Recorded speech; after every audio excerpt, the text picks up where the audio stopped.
The warning shot. Commander Sarah Chen stood at the observation deck of New Eden Colony's central tower, watching the twin suns set behind the Purple Mountains. After 5 years of establishing humanity's most ambitious extrasolar settlement, the colony had grown from a collection of prefab shelters to a thriving community of 50,000 souls. The terraform-resistant native flora gave the landscape an alien beauty. Crystalline trees that chimed in the wind and fields of luminescent grass that pulsed with bioluminescence as darkness fell. Commander, we're detecting unusual quantum signatures at the system's edge. Lieutenant Park's voice crackled through her comm. Configuration doesn't match any known human vessels. Sarah's hand instinctively moved to the neural interface at the base of her skull, a reminder of her previous life commanding Earth Defense Force ships before choosing to lead this peaceful venture. Show me. The holographic display materialized before her, showing 3 massive vessels emerging from quantum space. Their design was unlike anything in human records, obsidian structures that seemed to absorb light rather than reflect it, with geometric patterns that hurt the eyes if you looked too long. Each ship was easily twice the size of Earth's largest battlecruiser. First Contact Protocol Alpha, Sarah ordered, her voice steady despite her racing heart. Alert the Colonial Council and begin evacuating civilians to the emergency shelters. But keep it quiet. No need to start a panic until we know their intentions. The alien vessels moved with impossible grace for their size, crossing the distance to New Eden in mere hours. As they entered orbit, a transmission cut through all colonial frequencies. Children of Earth, a voice resonated in multiple harmonics, somehow both beautiful and terrifying. I am Supreme Executor Vexthor of the Galactic Empire. Your expansion ends here. Surrender your colony and submit to Imperial authority, or face extinction. Sarah's jaw tightened. Humanity had spent generations preparing for this moment. First contact with a hostile alien civilization. But they'd expected it to come at Earth, not at a peaceful colony on the frontier. This is Commander Sarah Chen of the New Eden Colony. We are a peaceful settlement, seeking only to explore and build. We have no quarrel with your empire. Peace, Vexthor's voice dripped with contempt. Peace is the luxury of the strong. The weak exist only to serve or perish. You have 1 planetary rotation to submit. The transmission cut off. Sarah immediately opened a secure channel to Earth Command, but the quantum communicator only returned static. The Kraxan ships were somehow blocking faster than light communications. Start loading the emergency quantum drives, she ordered. If we can't get a message to Earth, we'll have to send a warning the old-fashioned way.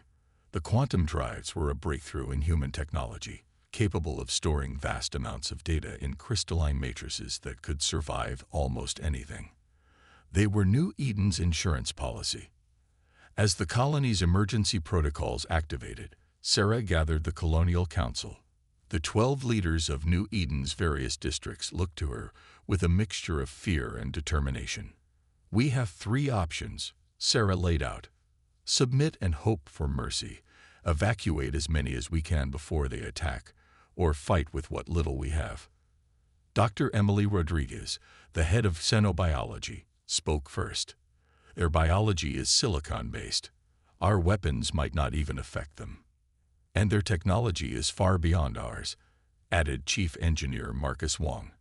Our defense platforms would be like throwing rocks at a battleship. Sarah nodded grimly. Then we evacuate. Better some of us survive to warn Earth than all of us die here or live as slaves.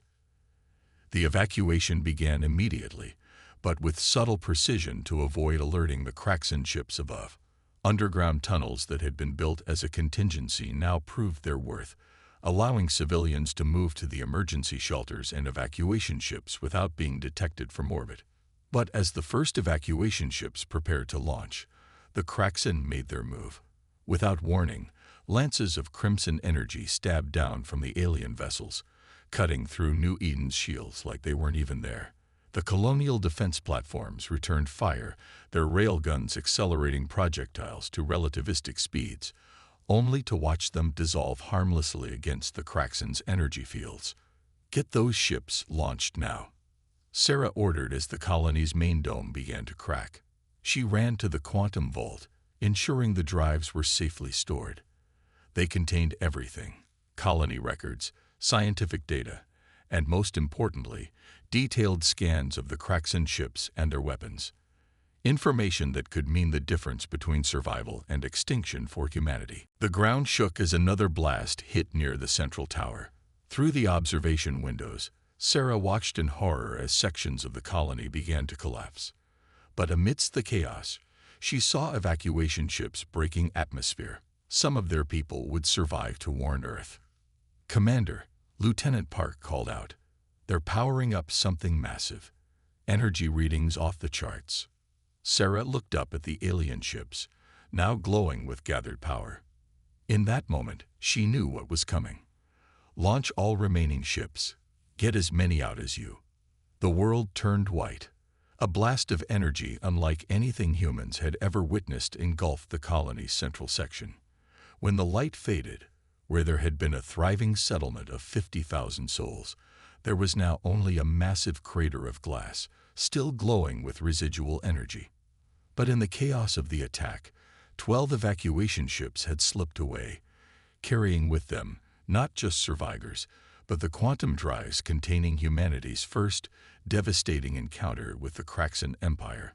As they jumped to quantum space on randomized vectors to avoid pursuit, each passenger carried the same burning question: how could humanity hope to fight an enemy this powerful? They would soon learn that humanity had not been as unprepared as the Kraxen believed. Deep within secret facilities throughout Earth's solar system, weapons and ships of incredible power had been waiting for generations, a legacy fleet built by paranoid ancestors who had always believed this day would come. The Galactic Empire had made a fatal mistake. They had given humanity something more dangerous than any weapon, a reason to unite in vengeance. Project Legacy. The quantum drive's message reached Earth 3 weeks after the destruction of New Eden. Fleet Admiral Helena Santos stood in the emergency response chamber beneath Geneva, watching the holographic playback of New Eden's final hours with 200 of Earth's highest-ranking military and civilian leaders. When the recording ended with the colony's destruction, the chamber remained silent for a long moment. 50,000 civilians, Helena finally said, her voice carrying across the chamber. Murdered because an alien empire decided humanity wasn't worthy of existence. She pressed a button, and a new hologram appeared, detailed scans of the Kraxen ships. But they made one critical mistake. They showed us their technology before trying to destroy us all. Dr. James Chen stepped forward, Sarah Chen's father and the chief architect of humanity's most closely guarded secret.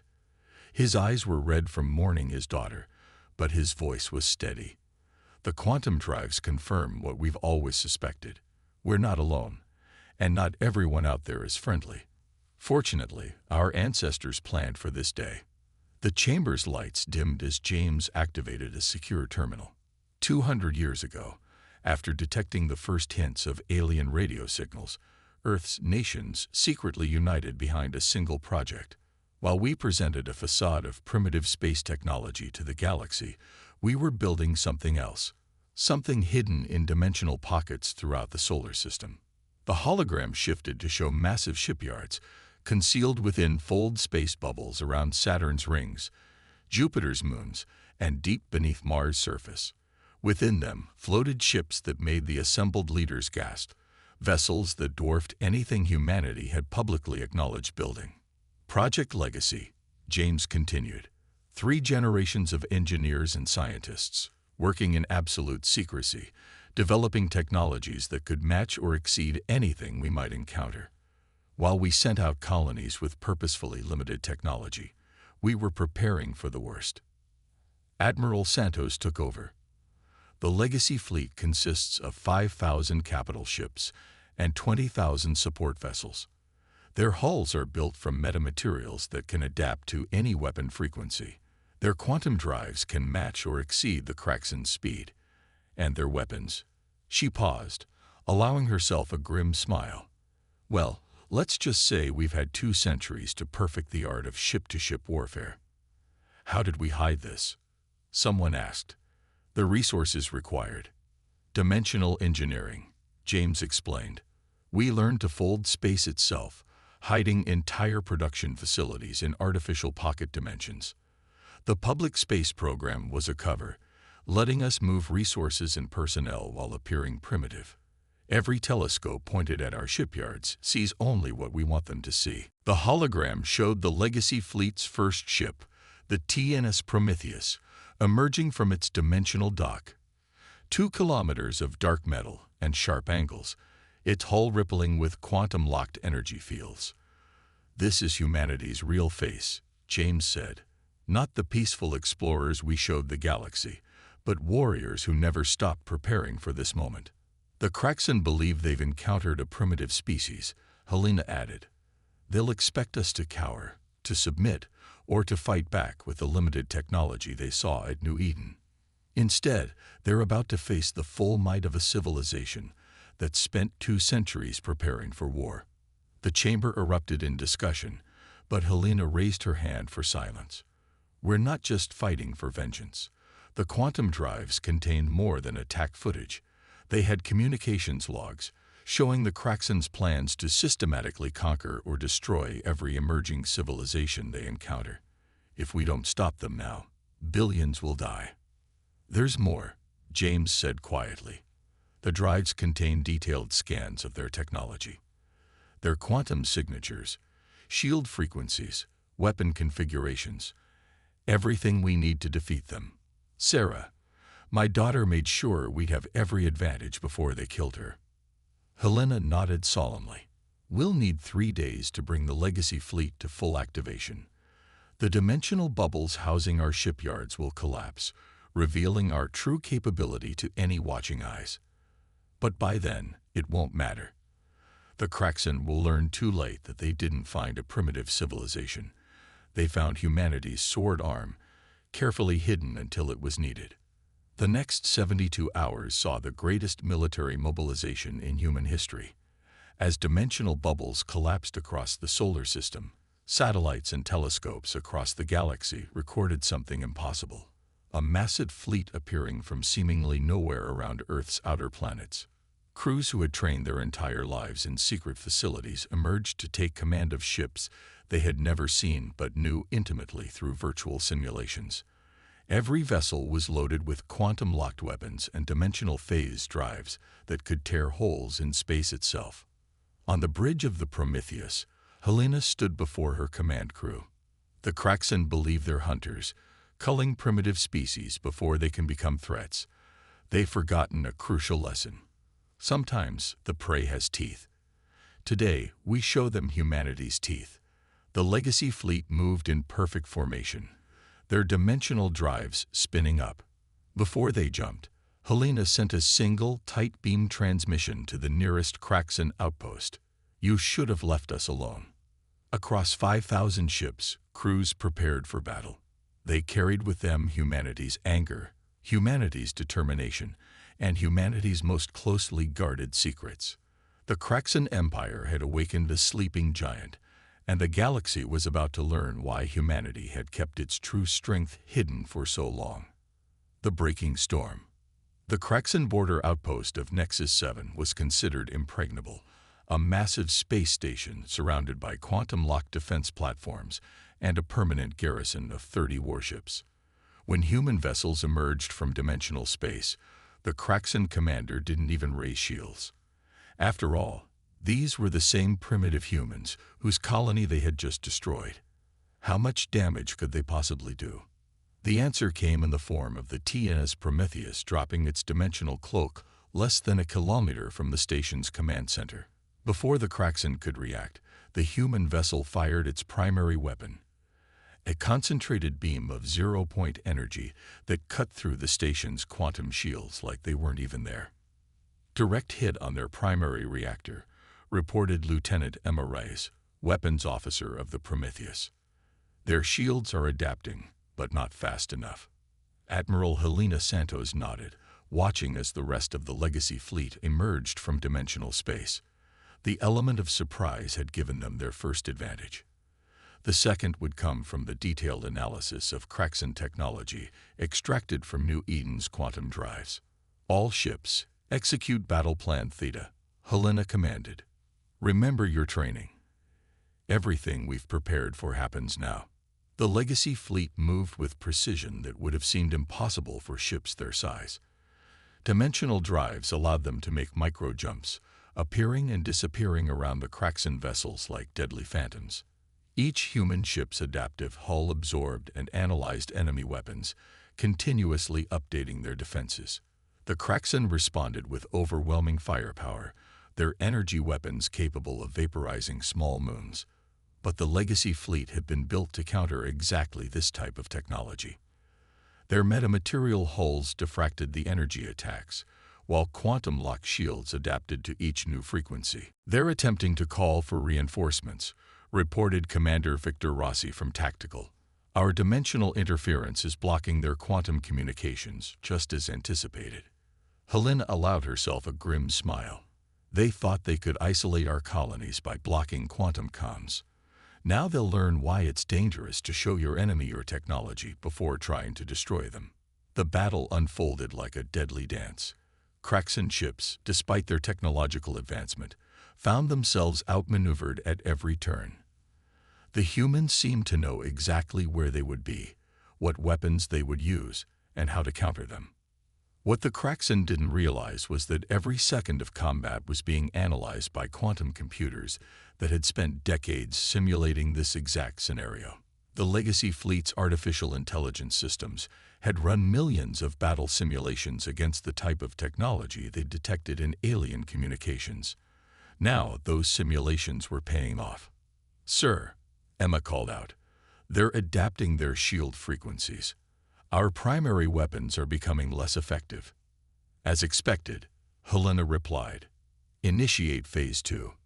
Across the battlefield, human ships activated their secondary weapon systems. Clouds of microscopic robots, quantum-encoded swarms that could bypass shields by shifting partially out of normal space-time, surrounded Kraxan vessels. The swarms began dismantling enemy ships at the atomic level, transforming their own advanced technology into a weapon against them. The Kraxan commander's face appeared on the Prometheus's main screen, his crystalline features twisted in what might have been rage or fear. "Impossible. You are primitives. How do you possess such technology?" "You made a fundamental mistake," Helena responded calmly. "You assumed that because we chose to live peacefully, we didn't know how to wage war. Humanity hasn't survived this long by being defenseless." The battle reached its crescendo as the remaining Kraxan ships attempted a desperate breakthrough. Their weapons fired simultaneously, creating a cascade of energy that would have annihilated a planet. The Legacy fleet responded by activating their dimensional phase drives in perfect synchronization. Space itself seemed to fold. The energy blast passed through the location where the human ships had been, only to find them gone. The Legacy fleet reappeared behind the Kraxan formation, their weapons already firing. "Target their quantum cores," Helena ordered. "End this." Precision strikes from 50 human capital ships struck the remaining Kraxan vessels. One by one, their quantum cores destabilized, creating localized implosions that consumed the ships from within. The massive space station, its defenses stripped away by the nanite swarms, stood alone. "Signal from the station," Victor announced.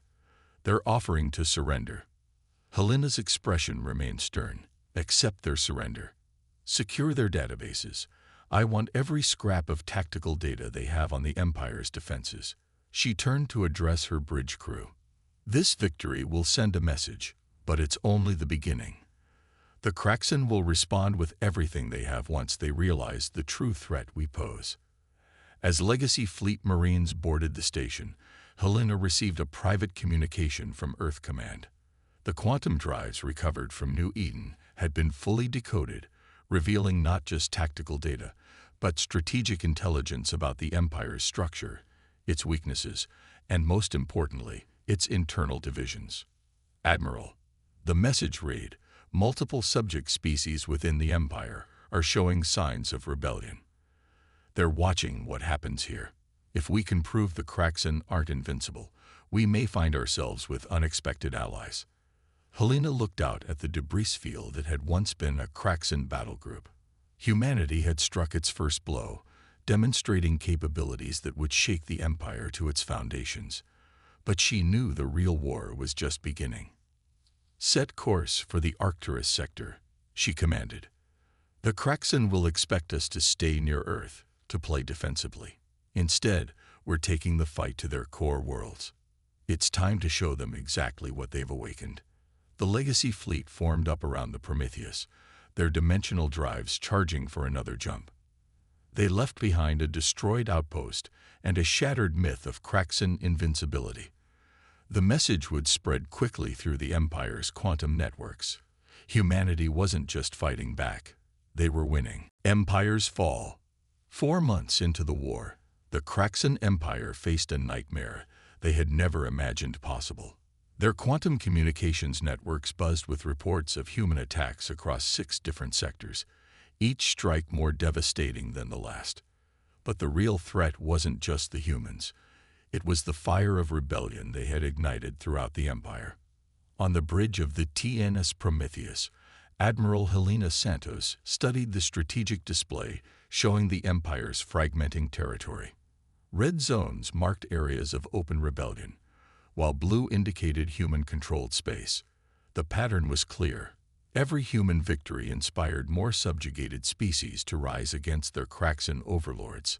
"The Meridian Cluster has fallen," Commander Rossi reported. "The Sylphid resistance destroyed 3 Kraxan battle groups using the tactical data we provided. They're requesting immediate recognition as an independent system." Helena nodded. The Sylphids, crystalline beings who had suffered under Kraxan rule for centuries, were just one of dozens of species now fighting for freedom. "Send them the shield frequency modulators they requested. And make sure they understand, this isn't about replacing the Kraxan Empire with a human one. Every species fights for their own freedom." That philosophy had proven to be humanity's greatest weapon. Unlike the Kraxan, who demanded submission, the Legacy fleet offered partnership. They shared defensive technology, tactical data, and military support with any species willing to rise against their oppressors. The strategy was transforming what should have been a hopeless war against a superior empire into a massive revolution. "Multiple dimensional signatures detected," Lieutenant Reyes announced. "Massive Kraxan fleet incoming. At least 300 capital ships. They're finally committing their central reserve," Helena observed. "Right on schedule. Signal the Artemis battle group to begin their attack on the Empire shipyards. They'll find them virtually undefended now." The space around the Prometheus erupted with energy as Kraxan warships emerged from quantum space. Their formation was perfect, their numbers overwhelming. At their center flew the Imperial dreadnought Eternal Night, personal flagship of Supreme Executor Vexthor himself. "This ends now, humans," Vexthor's transmission boomed across all frequencies. "You have caused enough chaos in our ordered galaxy. Surrender, and we may yet show mercy to your species." Helena's response was to activate the Legacy fleet's newest weapon, the Quantum Resonance Disruptor. Dr. Chen's teams had developed it by studying the Kraxan's own technology, turning their quantum-based systems against them. "All ships, execute Operation Shattered Crown," Helena commanded. "Show them why humanity spent 2 centuries preparing for this moment." The battle that followed would be studied for generations to come. The Kraxan fleet attacked with the desperation of an empire fighting for survival, their weapons turning space itself into a maelstrom of destructive energy.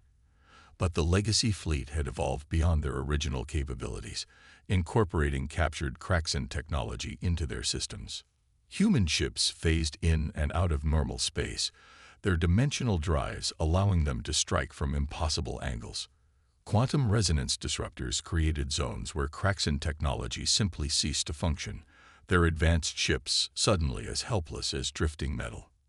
"Detecting massive energy buildup from the Eternal Night," Reyes warned. They're charging something we've never seen before. The Imperial Dreadnought's hull began to glow with impossible energies. Helena recognized the signs. They were preparing to use the same weapon that had destroyed New Eden Colony. All ships, clear the target zone, Helena ordered. Dr. Chen, is the countermeasure ready? Quantum interference field is charged. James Chen's voice came through the comm. But we'll only get one shot at this. The Eternal Night fired its planet killer weapon, a beam of pure destruction that could reduce worlds to ash. But as the energy wave approached the human fleet, something unprecedented happened. The quantum interference field activated, creating a feedback loop that sent the energy coursing back through the Kraxan fleet's quantum-linked systems. Ships began to explode as their own weapon turned against them. The Eternal Night's quantum core went critical, taking dozens of surrounding vessels with it in a cascade of dimensional explosions. Incoming transmission, Rossi called out. Multiple sources. The Drachnid sectors are in full revolt. The Quantum Collective has turned against the Empire. The Crystalline Confederation is declaring independence. They're all attacking Kraxan forces simultaneously. Helena allowed herself a moment of satisfaction. The Empire had ruled through fear, believing that their technological superiority made them invincible. They never considered that their subjects would learn to use that same technology against them. Send word to all Allied forces, Helena commanded. The next phase begins now. Push toward the Kraxan core worlds. No mercy for their military installations. But remember, civilian populations are to be protected. We're not here to commit genocide. We're here to end an empire. As the battle concluded, Helena received a priority message from Earth. The code indicated it was from Admiral Santos herself, marked for her eyes only. The message was brief but profound. Project Redemption is ready. Use it when you reach their throne world. Helena's expression hardened. Project Redemption, the ultimate fallback plan, developed using everything they had learned about Kraxan technology. A weapon that could end the war in an instant, but at a terrible cost. She hoped they wouldn't need it. The Legacy fleet regrouped, their ranks joined by ships from newly liberated worlds. What had begun as humanity's revenge for a single colony had become a galaxy-wide revolution.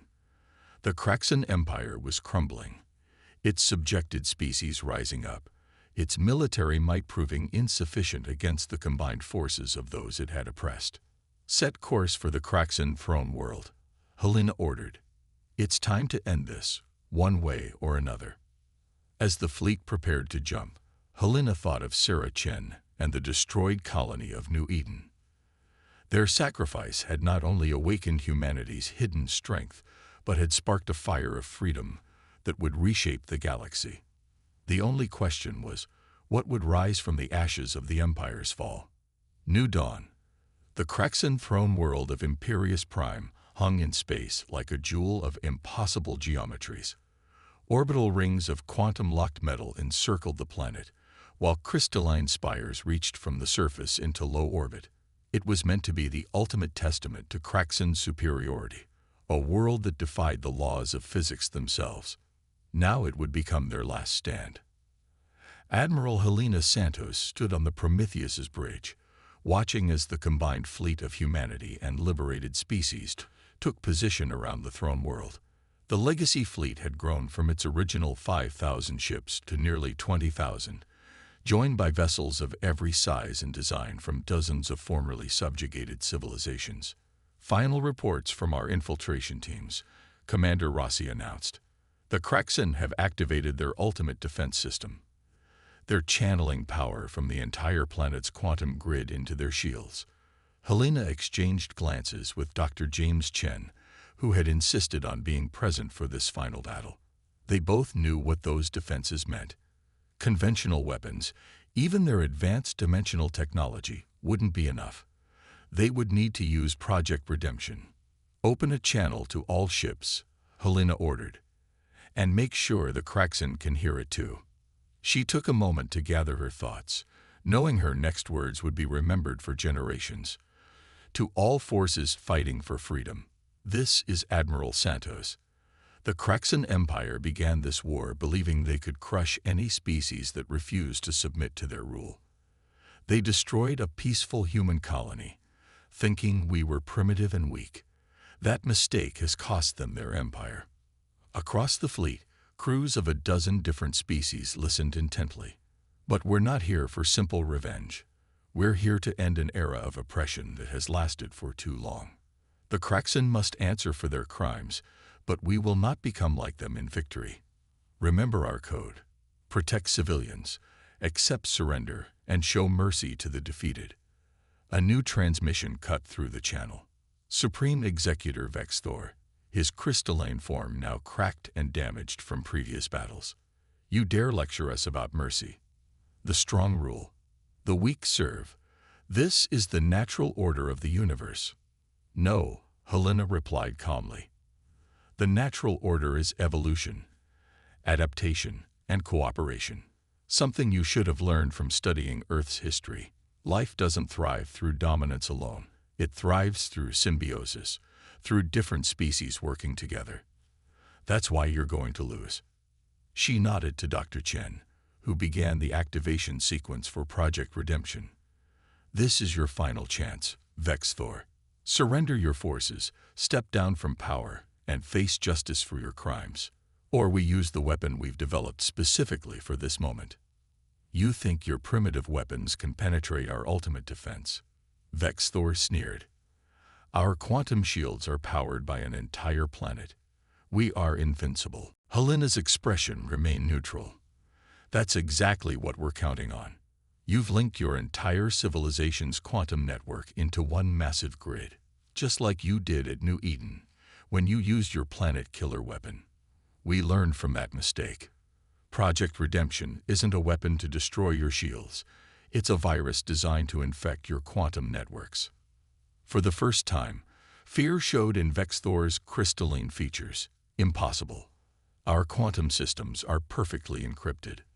We've had months to study your technology, integrate it with ours, and find its weaknesses.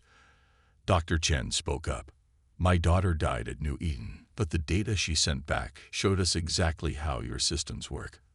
This virus will cascade through your entire quantum network, breaking the bonds that hold your crystalline technology together. Your choice, Vexthor. Surrender or watch everything you've built crumble to dust. Silence filled the communication channels. The combined fleet waited, weapons charged, as the Kraxan faced their moment of truth. You're bluffing, Vexthor finally declared. All ships, attack. Show these primitives the true might of thee. Dr. Chen pressed a single button. Project Redemption activated, sending its quantum virus through the throne world's defensive grid. The effect was immediate and devastating. Crystalline structures began to dissolve, their quantum bonds destabilizing. The mighty orbital rings cracked and shattered. Across the planet, Kraxan technology began to fail as the virus spread through their networks. All ships, move in, Helena commanded.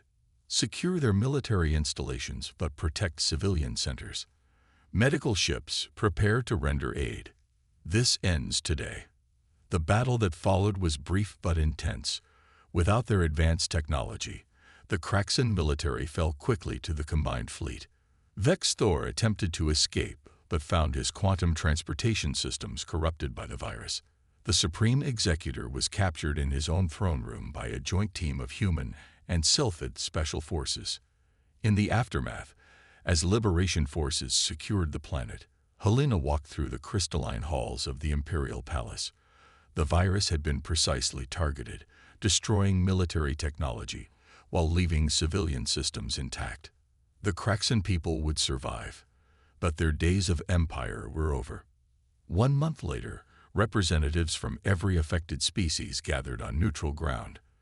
The restored colony of New Eden, where destruction had reigned, a new city stood as a symbol of resilience and cooperation. The Galactic Concordat was signed, establishing laws to prevent any single species from dominating others through military force. Admiral Santos attended the ceremony alongside Dr. Chen. As they watched representatives from dozens of species sign the historic document, Helena spoke softly. Do you think Sarah would be proud of what her sacrifice achieved?